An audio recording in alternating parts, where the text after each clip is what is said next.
Everyone welcome to my new blog. আজ হচ্ছে জন্মাষ্টমী।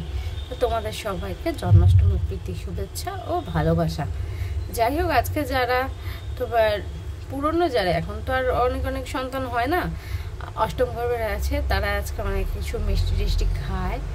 দেন যাই হোক, আমারও অনেক কিছু ছিল আগে, বাট আমার ছিল না, আমার বাড়িতে ছিল।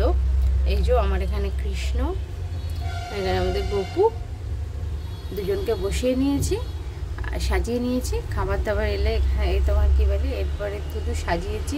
এখানে গোপুর জন্য নতুন আসন নিয়ে এসেছিলাম, এই যে এদের এই একটা, আর এখানে একটা ইয়েলো কালার আছে, এই যে একটা রেড আর একটা ইয়েলো। আমার গোপু জামা পরে নিয়েছে।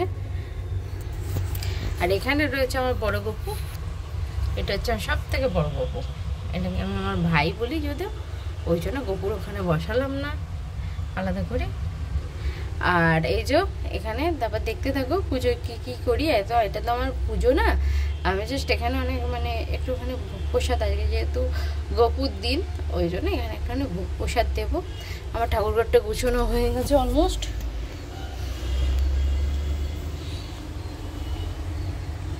এই যে গোপুর এখানে বসে আছে নিজে আসন ছেড়ে,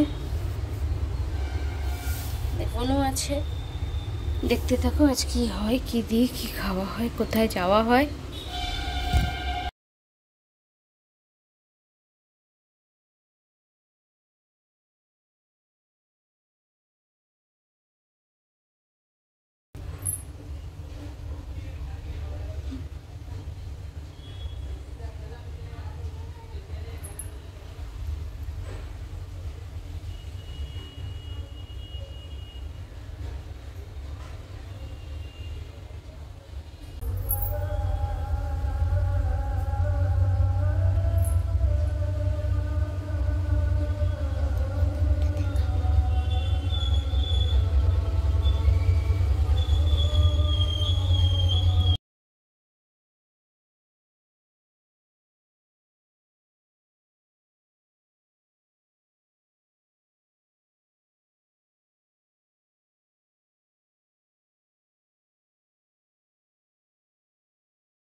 ओम कर्तव्य गणपति नाम देवता पूजा पूर्वक श्री कृष्ण पूजा कर्मा ओम सत्य ओम गणपति नाम देवता पूजा जन्माष्टमी पूजा ओम जित्ता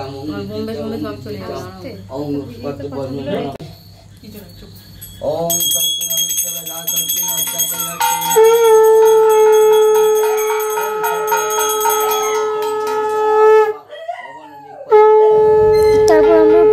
বাড়ি চলে এলাম। যাই হোক, এখানেই শেষ হলো আমার আজকের ব্লগটা। যদি ভালো লেগে থাকে অবশ্যই শেয়ার করে দিও, লাইক করে দিও, সাবস্ক্রাইব করে দিও। এই বাবা কৃষ্ণ মহারাজ যেন সত্যি তোমাদের সবাইকে ভালো রাখে। আমার একটাই প্রার্থনা। যাই হোক, এই যে এখানে পূজা কমপ্লিট। তারপরে ফেরার পরে আমি একটুখানি গিয়েছিলাম বাজারের দিকে, সেখানেও একটা ঠাকুর হয়েছিল, সেটা দেখে চলে এলাম বাড়ি। চলো টাটা, বাই বাই। আবার দেখা হচ্ছে নতুন কোনো একটা ব্লগ নিয়ে, আরও নতুন কোনো কিছু নিয়ে। যদিও এখনও দলমার ব্লগের কিছু বাকি আছে, সেগুলো দিয়ে দেব। আজকে আপাতত জন্মাষ্টমী স্পেশালটাই থাক।